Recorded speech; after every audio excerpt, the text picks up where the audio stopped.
Thank you, Lance. Hello, ladies and gentlemen. Nice to see you. Hi, good to see you. Hi, Dad. There's a plant, this gentleman right over here. I'm Baby Leroy, in case you don't see it in your program. Good to have you all here tonight for this very special silent movie night. I think you're going to see why. Those of you who have been here before, we thank you for your support. And those of you here for the first time, I think we can promise you that we will exceed your expectations tonight. That's how sure we are. You're going to love this show. Good to have you all here. I have a wacky friend, a neighbor of mine, who called me to this true story. I don't know any untrue stories or funny ones. I know true stories. But he called. He said, I understand you're emceeing the silent movie night at the Fargo Theatre. I said, yes, I am. He said, I got a great story for you. It'll knock their socks off. I said, hey, I can always use some material. I said, let me hear it. And I waited for about 15 seconds, and there was nothing in the line. I said, Frank, I've already heard it. He said, did they like it? I said, it broke them up last night. Thanks a lot. Of course, our special guest tonight is Colleen Moore, one of the great comic talents in Hollywood. You know, it's interesting. She became a giant in an era that was notable for some prodigious talent in Hollywood, and she was one of the giants. It's interesting when she characterizes her years in Hollywood, she puts it this way, and these were her exact words. She said, you know, we were just a bunch of kids having the time of our lives. And they had the time of their lives, and so did the audiences, of course. But the kids that she was referring to were also personal friends.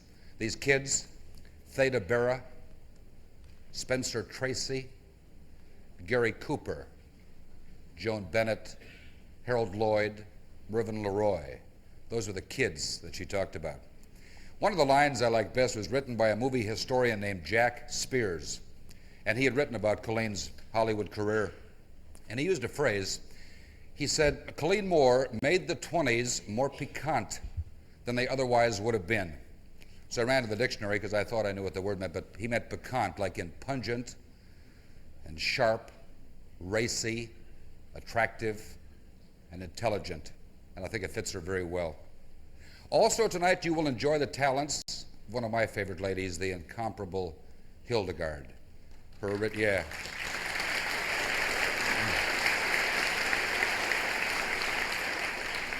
She has an original score that you will hear for our movie tonight. It was interesting last night after the film. I was talking with some friends, and they said, you know, I was watching when she played and when she sat down, and I don't think she had any music. Why doesn't she have any music? And I said, there is no music. It's music that has not been written yet. It comes from her heart and it comes from her soul. And she just does it. And you'll see that tonight. It's remarkable. And Lance Johnson will also bring the mighty Wurlitzer to life for us tonight. In fact, he's going to score a film clip you're about to see. It's from Ella Cinders. And many of you were here in 1981 and saw the film Ella Cinders. And we're going to give you a little clip, a little preview of that tonight. And just as Colleen Moore, as a little girl, had dreams of growing up and going to Hollywood and becoming a star, so does Ella Cinders in this film clip from the 1926 film. Let's watch.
Moore became hopelessly stage struck at the age of 4 after seeing a stock company performance of Uncle Tom's Cabin. She began organizing backyard theatricals with the neighborhood children. She made her first film in 1917 at the age of 15. By the time she was 21, she had appeared in 18 films and was an established star. In her second film, she had to wear high heels for the first time. She stumbled so badly, another girl doubled for her in the long shots. In the 1920 film, So Long Letty, the fan magazines referred to Colleen as a flapper for the first time, and she became the symbol of the era. Her name would later appear in a line of clothing and cosmetics, and there was even a Colleen Moore doll. In 1925, during the filming of The Desert Flower, Colleen fell backward from a moving handcar and broke her neck. Doctors were fearful her neck would become immobile, but she recovered, although for nearly 10 years she slept with a leather neck support. Colleen Moore was more than a great comedienne. She proved that in 1928 in the film Lilac Time, a fine combination of comedy and drama. It's one of the films by which she's best remembered. In 1929, Colleen faced the challenge of the microphone and talking motion pictures. Her voice recorded well, and she made 2 films that year. However, the flapper era was coming to a close, and she had other interests. She would not make another film for 4 years. But she returned to the screen in 1933, starring with Spencer Tracy in The Power and the Glory. 3 more films followed, including The Scarlet Letter in 1934. It was her final film.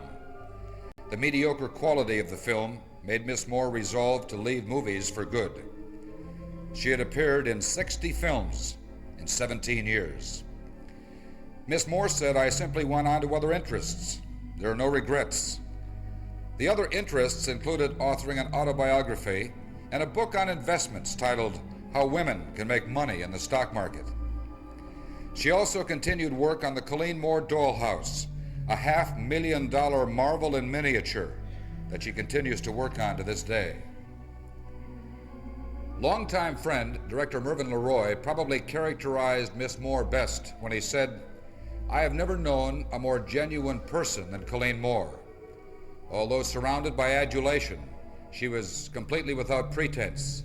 She is one of the most wonderful persons I have ever known." And now, ladies and gentlemen, a look at a rare film clip produced by First National to promote their films and stars of the day.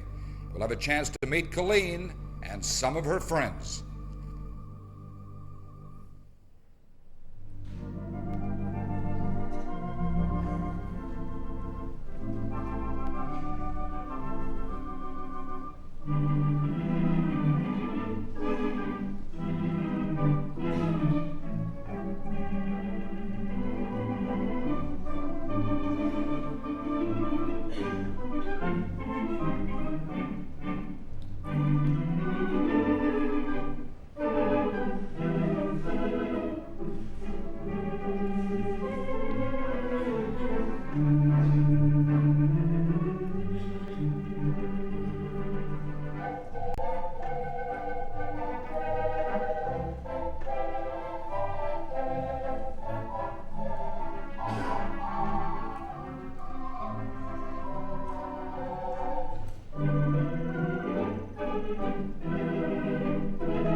Ladies and gentlemen, First National Picture's greatest star, Colleen Moore.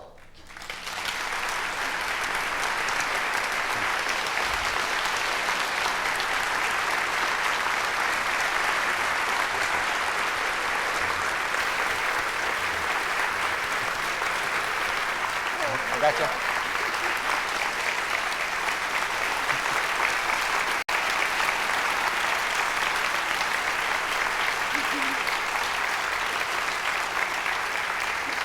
How are you? Nice to see you again. Well, it's nice to be here. We're old friends. We did this last night, and they said we're going to keep doing it till we get it right, okay? Right. Nice to have you here. Thank you, thank you. May I read a very delightful telegram that you received? May I share it with the audience tonight? Yes, please. I'd like to read this. It says, how wonderful that you are honoring not only a great talent, but a superhuman being who I can proudly say is one of my best friends forever. I send her the most superior notice I can send anyone because she deserves it. Bravo, Colleen Moore. Your devoted Lillian Gish. Isn't that nice?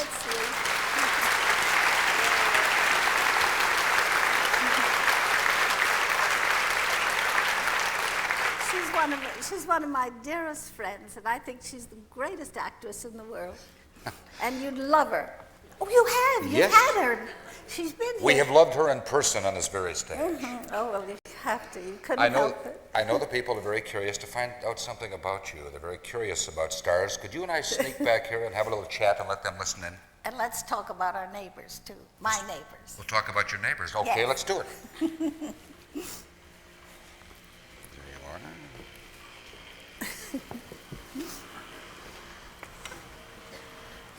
This wasn't rehearsed. We just planned this, and the chairs happened to be here. It's all. The obvious question is that's always asked: how did you get started in pictures back in that great heyday? How did it happen for you? Well, I was a payoff, really. My uncle was a rather famous newspaper man in Chicago. And Mr. Griffith was having a terrible time getting The Birth of a Nation and Intolerance past the censors. And my uncle evidently had a lot of political clout because he arranged it. And after the pictures were shown and everything was arranged, Mr. Griffith said to my uncle, "What can I do to repay you?" And poor Mr. Griffith heard my uncle say, "I have a niece." And Mr. Griffith said, "Not a niece." And my uncle said, "Yes." I was a payoff. So I had a 6-month contract to Hollywood, and my family said, "Oh, this is all right." My mother said, when my father objected, only because of education, Mother said she can have her lessons sent from the convent, and she won't miss a day, and this is much worse than the measles. They were sure that I'd be home in 6 months, only my grandmother who took me to Hollywood and I stayed on. Yes, you did. You know, this is really lovely. My grandmother had a very stiff back, and she was very, very Victorian and proper. And so she took me to Hollywood. And after, maybe 2 or 3 years, she said to me, "You know, I think if they'd had movies in Dublin when I was a girl, I too would have been an actress." I used a line of yours earlier tonight in the introduction. You talked about, I think you said we were just a bunch of kids having the time of our lives. Mm-hmm. What was it like on those sets back in those days? Just that. We had the time of our lives, and when I wasn't working, when once in a while I'd have a day off, where did I go? To the studio, because that's where the fun was. We had a good time. I have to ask you, well, first let's talk about the scripts. What kind of scripts did you work from? Well, not too long ago, I found an old script, and I opened it up. I couldn't believe it. Here was a page absolutely blank, and all it had written on it was love scene. And then a little later, just was written, gag here. We had titles, of course, that we had to say, and actions sketchily done. And we really made them up as we went along. You told me that a guy in the light crew would shout down and say, "Why don't you try this?" Yes. Oh, and we had a thing, you see, if you gave us a good gag, anybody on the set, you got $50. Oh, okay. Once I made 100. Okay. How did the writers feel about that you were infringing on their territory? They didn't mind. They thought that I was prejudiced. I would imagine working from a very sparse script, Yeah. and movies being what they were, the chances to steal scenes had to be just spectacular. Oh, unbelievable. You never wanted a child 5 or under it.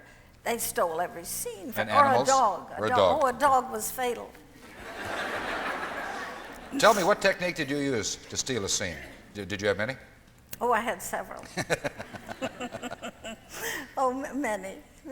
No, not really. How about the shoulder thing? Oh, The yeah. upstage? Well, that's technical. It's really very funny. There's a thing, and it's in the theater, it's called upstaging. And the way you upstage, when I first started, an old actor on the set, all that was being photographed was my left ear. And so, because they got me turned around, you see, and they were toward the camera. And he told me how to do it. The foot that is nearest the camera, you kind of put behind like a ballet dancer, and it switches you around, and then there's your face in the camera and the other guy's ear.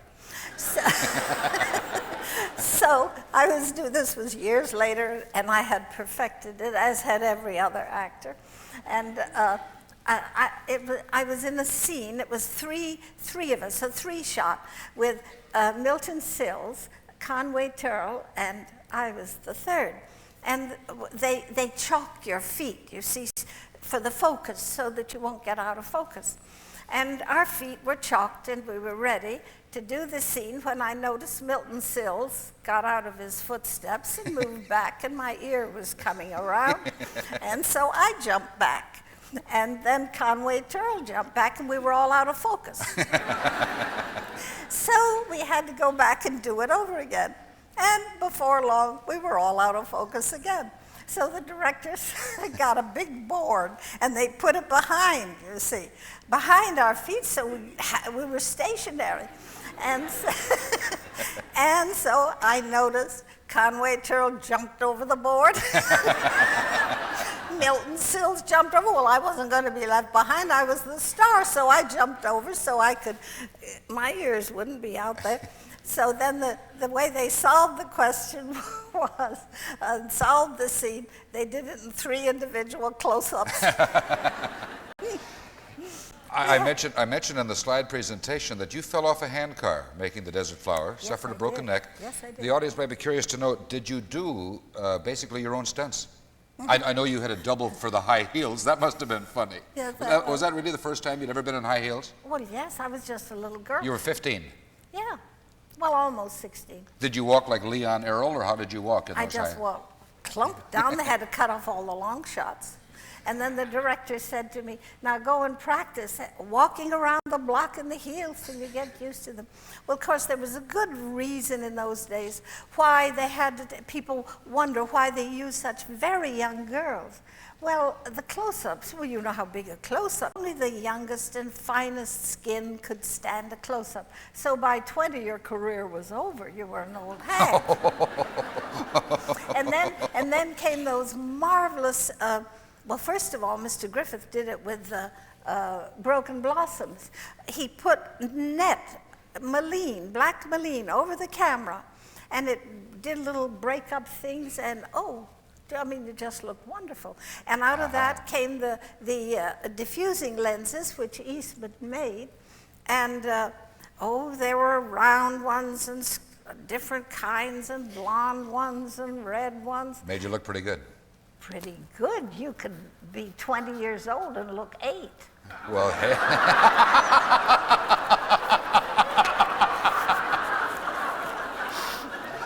Well, Mickey Rooney at 5 must have looked like a baby with that lens there. Not quite born. How about your work day now?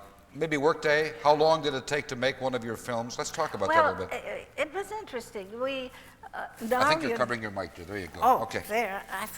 I'm all wired up. There, and I have to talk to my left side. I hope I'm still in focus. You notice.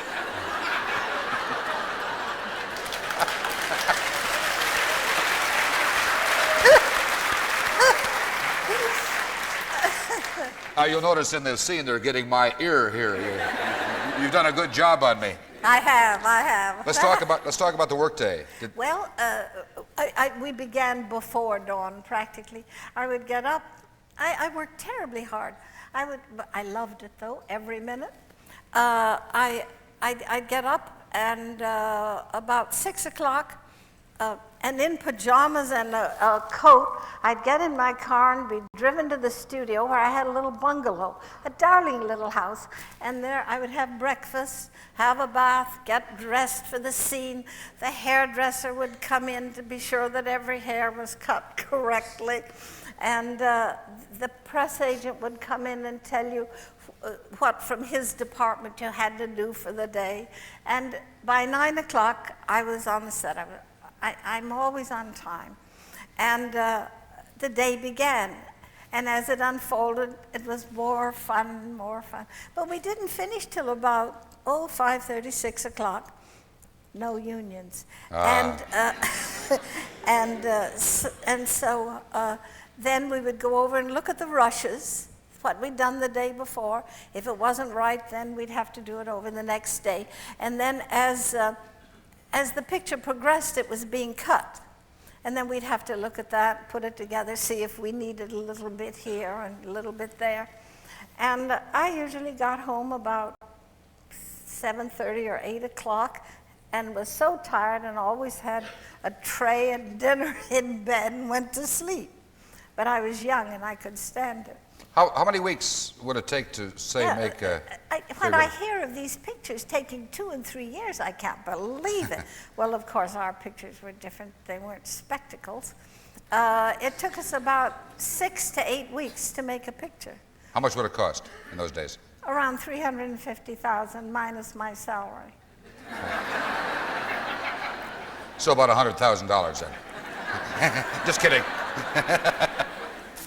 You mentioned that it was kind of a breakthrough in Hollywood the first time they made what you referred to as $1 million picture. Oh, no, it wasn't the first time, but all my friends were making these great spectacles. You know, $1 million. Well, today that it might be, 18 or 20 million, I suppose. Well, anyway, I wanted $1 million picture, and I wanted it to play in New York for the great sum of $1. So I yelled and hollered so, and my pictures happened to bring in a great deal of money, so I had a lot of clout, and I used it. And they said, all right, we'll let you have $1 million picture. So we made Lilac Time. And, you know, thank heavens it made a lot of money for them, because otherwise they might have shot me. They had a big insurance. Yes. I was heavily insured by the company. You said Lilac Time took 3 months, I think you told me to make. 3 months, which was a long time. Yeah. Right. Let's talk about some of the people you worked with. John Barrymore. We hear such great stories about John. Prodigious actor, and he was also prodigious in some other areas as well. Yes.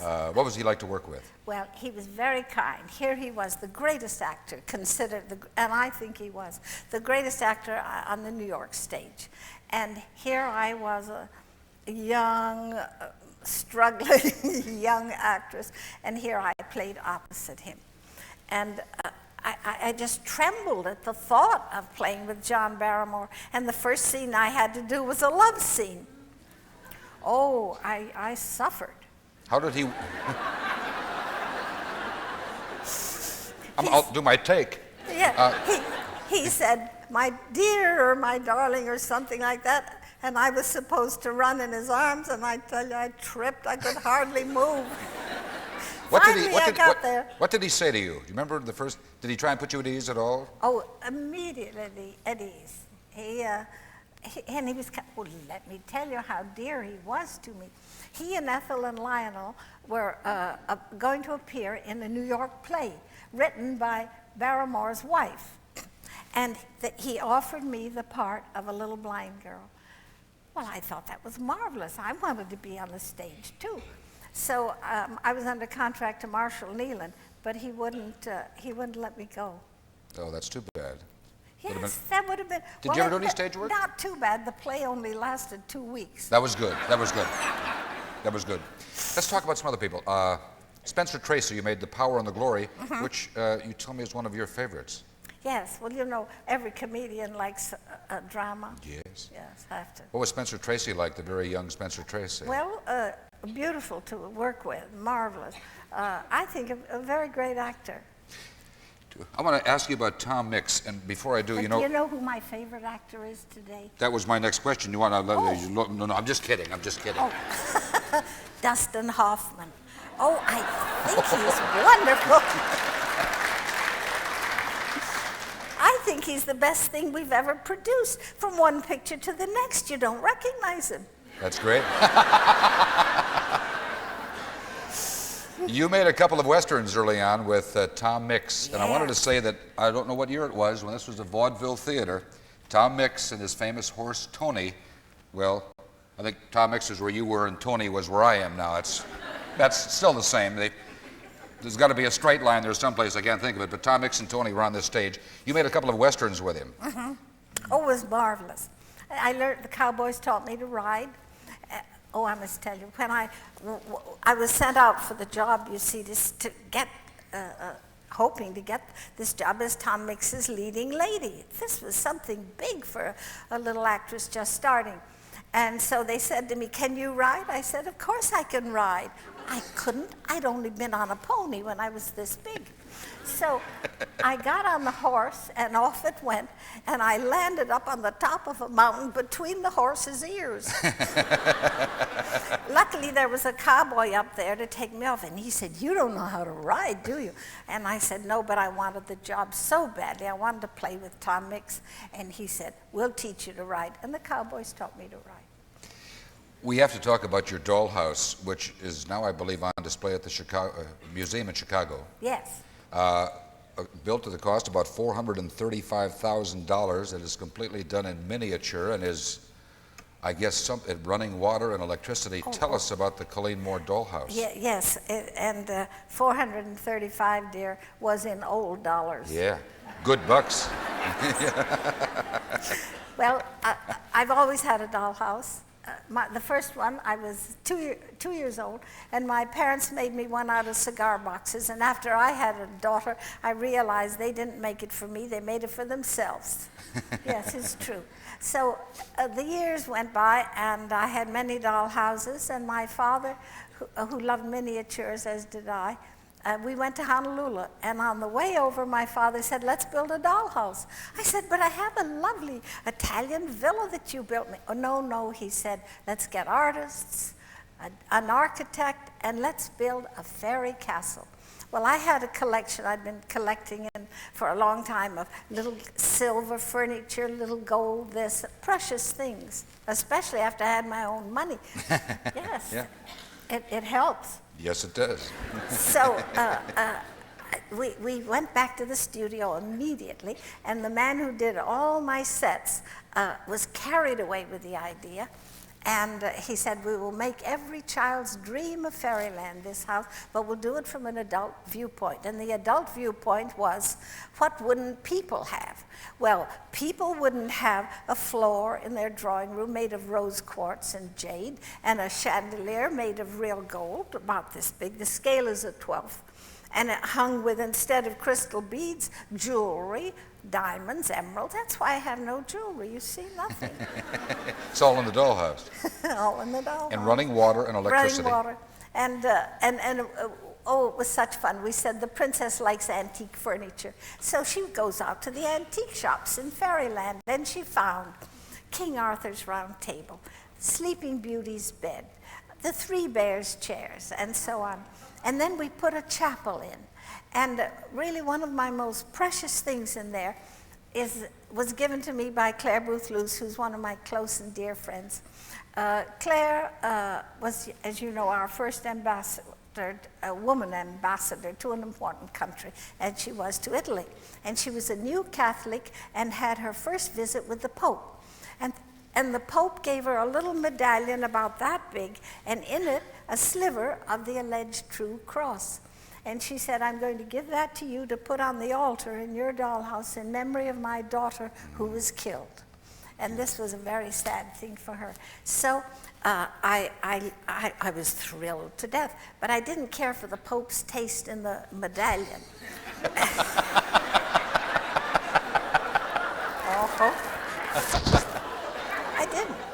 We won't tell him. No.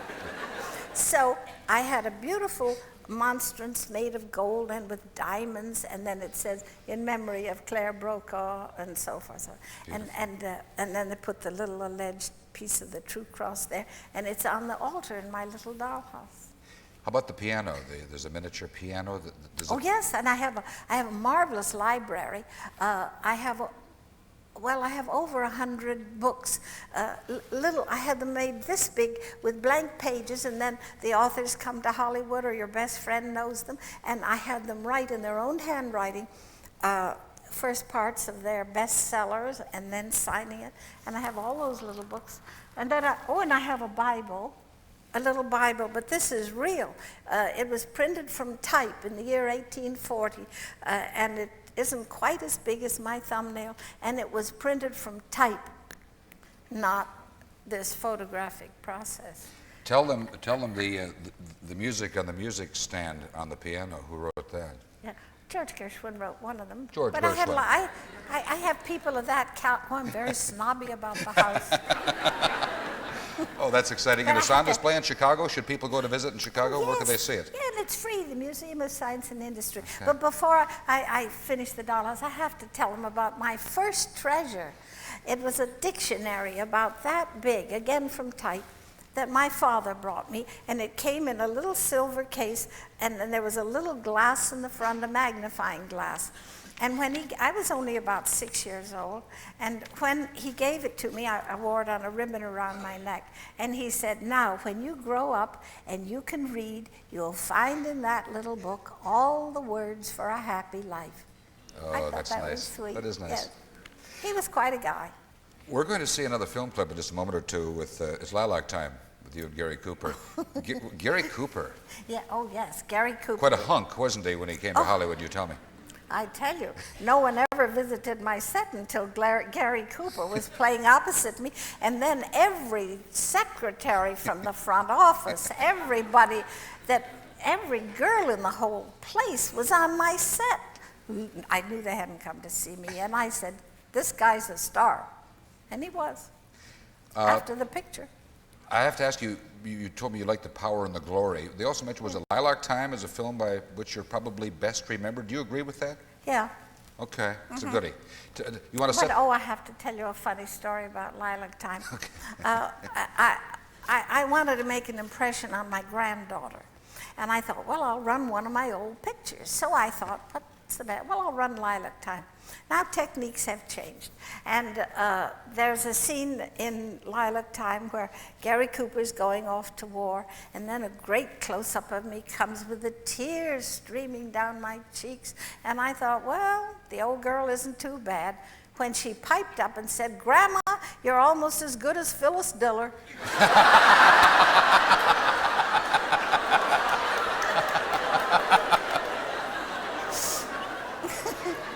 You can't win. Oh. I wish we had another hour and a half to talk, or 2 or 3, but we'll show them the clip, and they'll get an idea of Lilac Time. Colleen Moore, ladies and gentlemen. Thank you so much.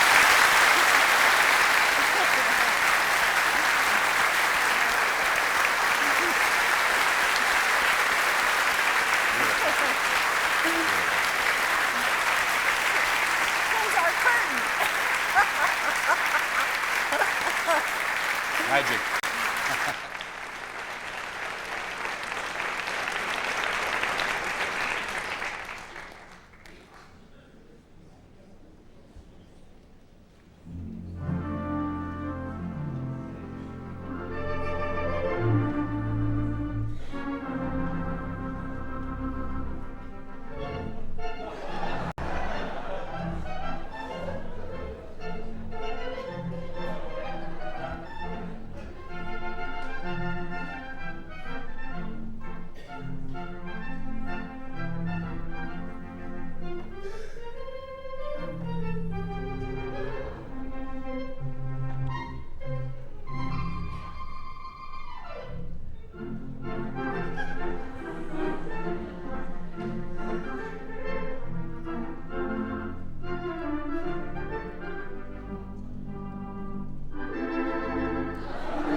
The star of Lilac Time, Colleen Moore.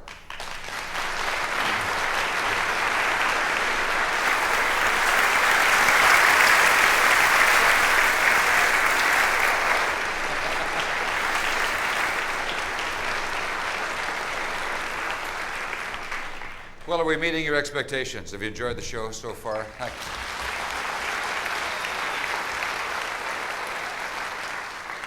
The gentleman who's been scoring the pictures you've been seeing for the first half, Lance Johnson, ladies and gentlemen.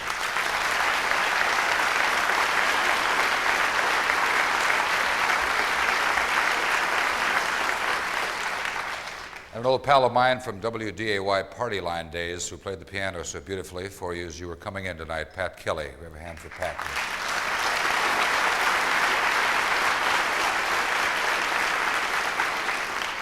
A couple of things I'd like to say before we turn you loose for intermission. The fund to save the Fargo Theatre, many of you are aware of that, is 40% complete on the way to raising $260,000. That's, pardon me? $460,000. 40% complete, and those of you who would like to help become part of the group to save the Fargo and would like to take an active part, we'd sure welcome you aboard. In the last year, a new roof has been put on this building.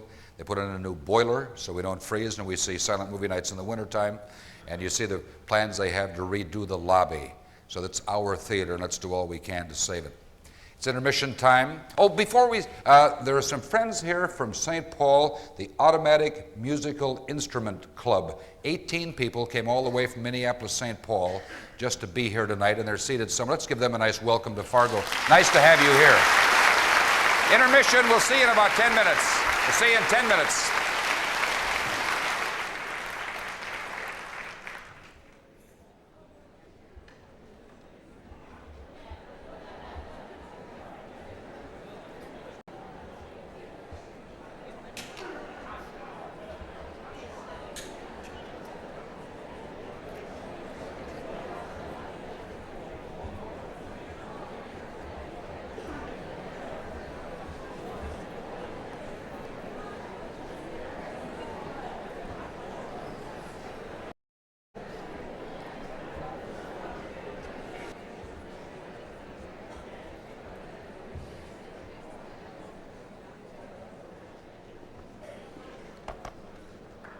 Thank you.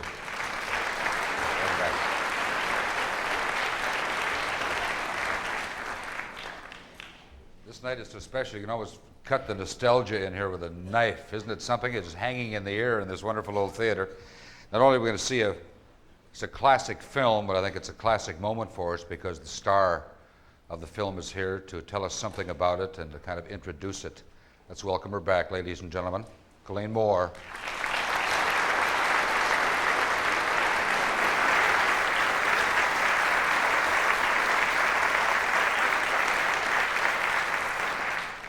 Before you see the picture, I want to tell you a funny little thing about it, and it might amuse you. In the picture, we had to have a little dwarf, and the little dwarf was supposed to be a very dapper little gentleman. I was a telephone operator who in a big hotel, and he was to come up to the telephone switchboard and try to get a date with me and flirt with me. Well, the casting director came out on the set to the director and me and said, "I'm sorry, we can't find a dwarf, but we did find a little 5-year-old boy who's very talented." And so they said they're quite sure that he could do it. May we bring him out? So the casting director brought out this little thing, about that big, with a little derby hat, you see, smoking a cigar and twirling a little cane. And we both looked at each other and we looked at him. And the little thing came over and said, "Miss Moore, I would like to be in this picture with you," patted me on the knee and said, "This is my mother, and I have a dream," and 5 years old, "I have a dream, and that is to make a lot of money and build my mother a beautiful house." Well, that was very fine of him. And then he said, "Wouldn't you like me to do an imitation?" And the director and I wondered, what was this? So it got up and did a parody in dialect of Cinderella that was unbelievable. So we hired him. And as he was leaving the set with his mother, the director turned to me and said, "That's no child, that's a midget, and that isn't his mother, that's his wife. He grew up to be Mickey Rooney.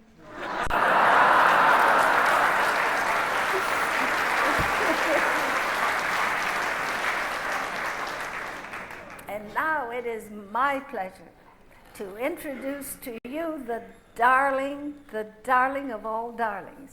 And that is your wonderful Hildegarde, now my Hildegarde.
the Incomparable Hildegarde.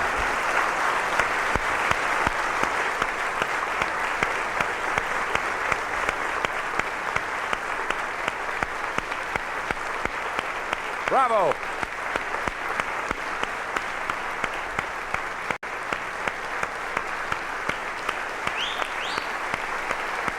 First National's greatest star, Colleen Moore, ladies and gentlemen. Oh. Bravo.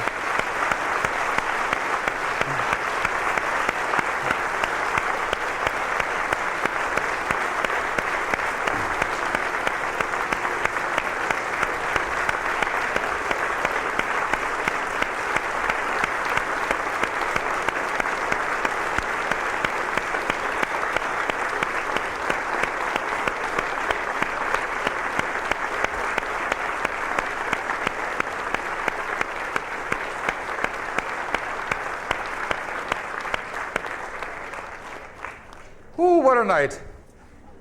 If I may just leave you with one little story that kind of sums up what happened here this evening. We talked about Colleen Moore's dollhouse. That was on tour in the United States back in 1935, raised almost $1 million for children's charities. And that dollhouse made its way to Fargo and was on display at the Herbst department store in 1935. A lady came to the display and bought one of the books from Colleen called The Enchanted Castle, I believe is it. Colleen autographed the book. That was in 1935. The lady is here tonight somewhere with that book. It was autographed again by Colleen, and it says, "And so we meet again, Colleen Moore, 1986. That nice?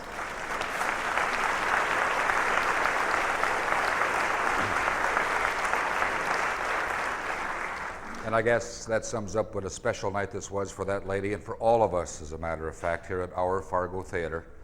And our thanks to all of you for coming and sharing it with us. Let's do this again sometime. Thank you all. God bless. Good night.